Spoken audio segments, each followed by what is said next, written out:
জীবন হচ্ছে একটি স্বপ্ন।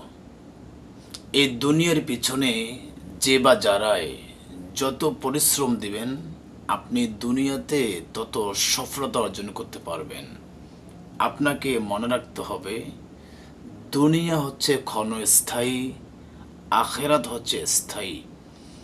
একজন সচেতন মানুষের কাজ হচ্ছে যে দুনিয়ার পাশাপাশি আখেরাতকে প্রাধান্য বেশি দেওয়া। কেন? যেহেতু আখেরাত হচ্ছে অনন্ত সীম, সেখানে থাকতে হবে আমাদেরকে। ওই পথের ওই চিন্তা ধারণা আমাদেরকে রাখতে হবে।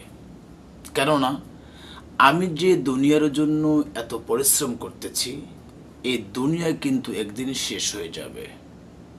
আর পরকাল কেন্দ্রিক যারা বেশি বেশি কাজ করবে, এরা দুনিয়াতে সফলতা অর্জন করতে না পারলেও কিন্তু আখেরাতে তারা অবশ্যই আল্লাহর কাছে সফলতা অর্জন করতে পারবে।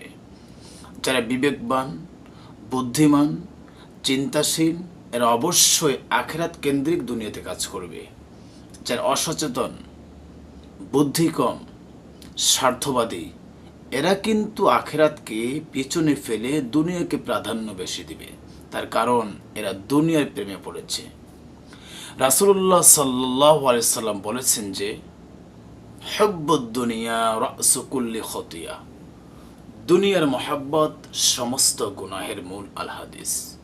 আমাদেরকে মনে রাখতে হবে, আমাদের অন্তরে, আমাদের হৃদয়ে, আমাদের কলবে সবচাইতে বেশি ভালোবাসতে হবে মুহাম্মদ সাল্লাল্লাহু আলাইহি ওয়াসাল্লামকে।